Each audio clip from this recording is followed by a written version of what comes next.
abuso sa aming power. Huwag kang maglala. Gusto ko lang. Kaya pinaulit-ulit ko. Kasi gusto ko lang talaga na magsabi ka ng totoo. Pero kung yun ang totoo as far as you are concerned, then okay lang sa akin yun. Sige lang. But hindi po kami abusado dito ha. Na ikakontempt ka kahit porque hindi ko gusto yung sagot mo. Thank you, Madam Chair. Maraming salamat, nagtitiisan tayo. Si Asik Miko Clavano, sinabi nung March 13, ang naging role namin ay National Competent Judicial Authority to attest na lahat ng proper processes ay ginawa. Paano naman nangyari yun? That is certification that we made, which was acceptable to the ICC, because under their system, the Prosecutor General is part of the court. Or the main prosecutor. It's part of the ICC, but the it's ICC hardly court. a Filipino court. It's hardly a national court, Secretary. It's an equivalent to them. For them, it's equivalent. That's why they accepted. If they accepted the turnover of the Equivalent is not president, the same po. it's not the same. But it was acceptable to them because that's how their system works. Okay. Let's now delve deeper into the circumstances surrounding the arrest. I give up bites falsehood upon falsehood. General Torre, when were you assigned as the head of the CIDG? Dahil naalala ko, inaresto po ninyo si Pastor Kibuloy, August 24, tapos na-promote kayo. Pero by the way, congratulations, na-promote pala kayo. Wala pang isang buwan, na-promote kayo ulit. At napunta kayo sa CIDG 2024, di po ba? Isang buwan after the Kibuloy arrest. Tama po ba? Yes, ma'am. And you were assigned to the CIDG specifically. What would you say are the main mandates of the CIDG? Anong mission nito? We're the lead investigating unit of the PNP on matters delving on major crimes and those involving economic sabotage and other sensational cases that may be assigned by the Chief of the Philippine National Police. So to reiterate, it's monitoring, investigation, and prosecution of all crimes related to economic sabotage and other crimes of such magnitude to the extent that they're commissioned by highly placed or professional criminal syndicates are involved. Tama po ba yun? Yes, ma'am. That is your mission. That's the general mission, ma'am. Yes. And part of the CID mission as well is to investigate major violations of the revised penal code, right? Yes, ma'am. Okay, so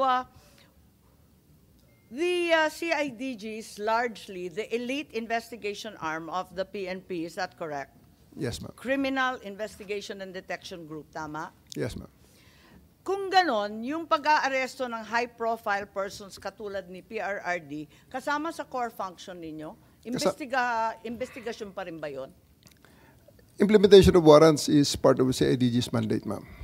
Yes, but it's the after effect. It's not the core function. Bakit kayo naging lead? Kitang-kita naman nung March 11, not only was the CIDG involved in the arrest, kayo pa rin yung lead sa operation. Yes, We can clearly see na kayo ang pinakamataas. You were the highest ranking member of the PNP in many of the videos. I was directed by the Chief of the Philippine National Police, ma'am. Yes, perhaps our Chief PNP can explain. Bakit yung CIDG ang naging lead? Samantalang investigasyon ang dapat mission nila. Ma'am, I just want to, yun sa background po natin, yun sa PNP po, ang Interpol, PCTC have to, ang dalawa lang po ipinapadala niya, no? Pagka dun sa PNP po, ang main task po namin, pagka PCTC, CIDG, ang sa NBI naman, NBI Interpol. So usually, pagka may request po ang PCTC, ang pinakadiretso po namin is CIDG, not any other unit when it comes to arrest po. Pero you had the choice, ano? Madam Chair. Hindi naman lagi CIDG nag-aaresto nitong mga high-profile personalities. Wala naman ako nakikitang CIDG sa TV pag nakikita yung iba't ibang krimen. Hindi naman lagi sila eh. Ma'am, when it comes to the request of the PCTC, ang tasking po is always sa CIDG po. Yun po yung ano natin sa Ang PCTC. binanggit ni Executive Director ay yung NBI. Wala siyang binanggit na CIDG. Ma'am, when it comes to the PNP, ang PNP po, ang automatic po namin, it's from me, I always test the CIDG po when it comes to Interpol matters po. So it's in fact your choice. General Torre is a trusted and competent general, and that's the reason you chose him. No, ma'am, that's for me, it's always the CIDG when it comes to yung mga national po ng ano po ng huli po. Yes, Senator Bato, please. Thank you, Madam Chair. General Marbel, kung si General Torre ang pinapa-operate mo doon, ibig bang sabihin na lahat ng actions niya, lahat ng ginawa niya ay sanction mo? Opo, it's under po ng Philippine National Police po yan. So lahat ng ginawa niya, sagot mo? Yes, sir. Opo. Thank you. That's the chief PNP that I would like to believe. Whatever your people does or fail to do, sagot mo. Diba? Just want to clarify, no? Ang sinasabi po natin, all legal po. Ang sinasabi lang, we're just assisting po yung PCTC. That's reasonable po na ang request po is coming from PCTC I'm not po. referring to PCTC anymore. Yung sa kabuuhan ng operation. Dito po sa Philippine National Police, lahat po ng action ng Philippine National under po sa atin, it's all legal po. When it comes to illegal, meron naman po kami mga ginagawa po dyan. Hindi ko na sinabi illegal. Akin lang, basta yung ginawa ng tao mo, sagot mo. Dahil ikaw ang PNP, di ba? Dapat ganun. Yan man talagang kuhan natin. Trabaho natin. Sagot ko kayo lahat dahil you are carrying out my orders. Yes, sir. Tama po yan. Kasi ang mandate po ng CIDG is really to effect po yung mga warrants of arrest po. Okay, just for the record. Just for the record, Madam Chair. Thank you. Yes, maraming salamat. Palibhasa, inassign nga ni Chief PNP si General Torre bilang lead ng pag-aaresto kay former President. Masasabi ba natin na yung aresto ni PRRD ay CIDG operation? It's a PCTC operation, ma'am, requested to the Philippine National Police. Pero kayo ang lead. So ikaw ang masasabi natin. Kitang-kita naman doon sa video, kayo nagmamando, sangkatutak yung pulis, pero kayo yung pinakamatasang rango.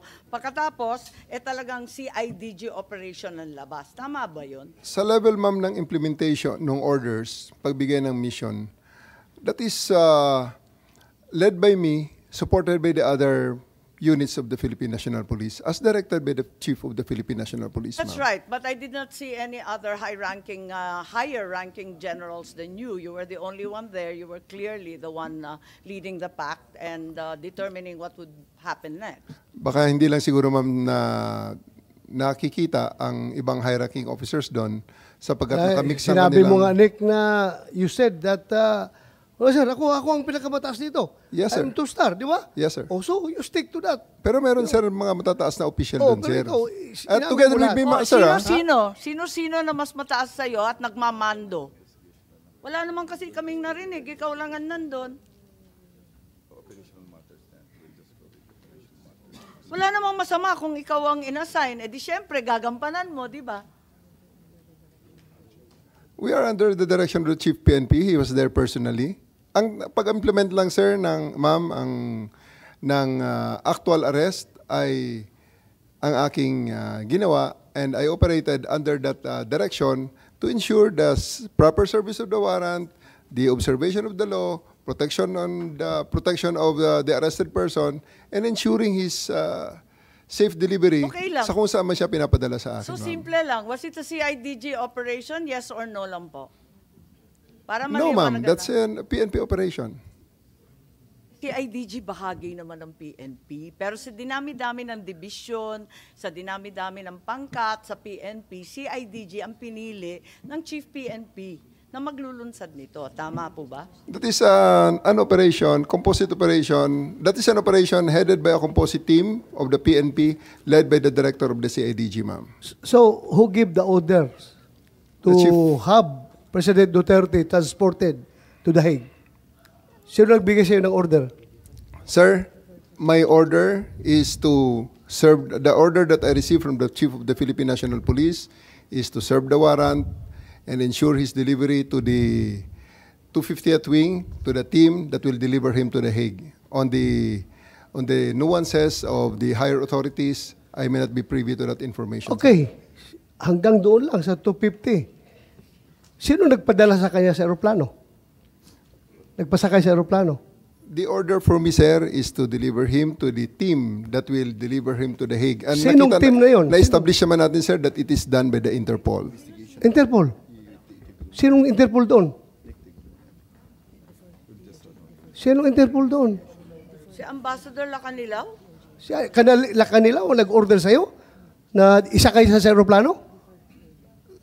Sir, I think we have already established. Yung order ko is for me to deliver him to the 250th Wing and deliver him to the team. Okay, at assist nandun na the siya team. sa 250th Wing. Ngayon, pinilit mo siyang ilabas. Nakita ko pa yung matanda, humawak sa lamisa. Ayaw siya magpadala sa'yo. Ayaw niyang sumakay sa aeroplano. Sino nag-order sa'yo na isakay siya sa aeroplano? Sino nag-order sa'yo? Can I defer the questions, sir? The answer to the questions to the SOJ, considering that I have a team you of are the PG one there. there. Wala si SOJ doon. Ikaw ang nagkarga sa kanya sa aeroplano. Kaya tinatanong kita, who gave you the order? Still, sir, I take my orders from the Chief of the Philippine National Police. So, Chief PNP, you give the order to have former President Duterte board the plane?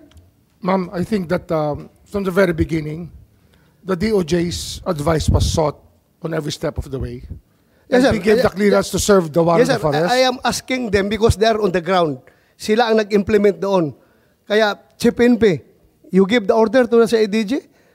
The order of to the CID is really to assist the PCTC when it comes to arrest po. So, sino nagbigay ng order kay General Torre na ipasakay sa aeroplano? It's always the guidance that ang ano po namin is really to assist ang PCTC po. Kaya nga, PCTC. PCTC Were you the kayo? one who ordered the boarding of President Duterte sa aeroplano? Yes, General Alcantara, please. Mr. Senator, Madam Chair, I've said from time to time that my mandate is to coordinate our law enforcement agencies to comply with the requirement of the Interpol. Correct. And I believe you, sir. Coordination ka lang. Coordination ka lang. Pero sinabi ni General Marvel that na is ikaw the- daw nag-order sa That kanya. is the limit of my power. Yeah. That's the But limit. according to General Marvel, ikaw daw nag-order sa and kanila that is- na isakay sa aeroplano si And that Pangulong is the Duterte. limit also of my authority. That's my mandate. To My have him. mandate is to coordinate, Coordinate. disseminate. So, for the record, hindi ka nagbigay ng order kay General Marvel na isakay siya sa aeroplano? Hindi. For the record. For the record, I am not the authority to order the arrest, to order the So just boarding of the plane. categorically, did you or did you not give the order to General Marvel? No. No. So, General Marvel, are you lying? Sir, I'm not lying, but I just want to have the executive privilege po regarding this matter. This Ay, operational matter. nandito na tayo eh. Executive privilege ka dyan. Bakit naging executive privilege? Kanina, bigla? sinabi mo, PCTC ang nagbigay ng order. Ngayon, mag-executive privilege ka. Kung sino-sino na tinuro mo. That's why we didn't want to executive attend the last privilege. hearing because this is what we were expecting, ma'am. We didn't want to be bullied into a No, position. we're not bullying you, sir. Nobody's bullying. We're not I bullying think you, that sir. We're not bullying you, sir. you're trying to make people admit something that they will not admit. And executive we're privilege is trying a to valid derive excuse information. not to answer any Secretary question. President Remulla. Duterte is already at The Hague.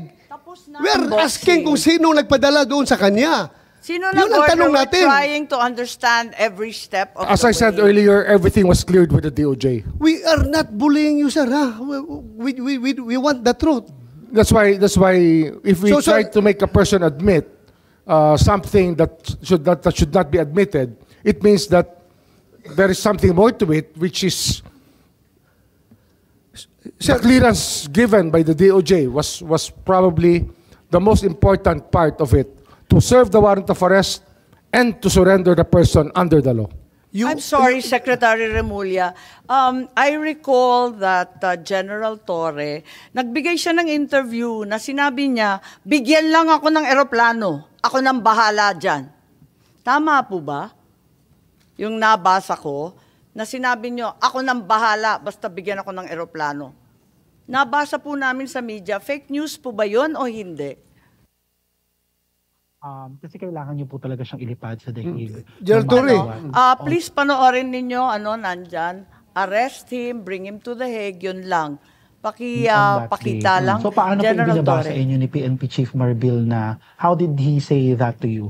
Na no matter what, we need to fly the former president to the Hague and we need to implement the ICC arrest warrant. Arrest him and bring him to the Hague. Yun lang. Simple as that.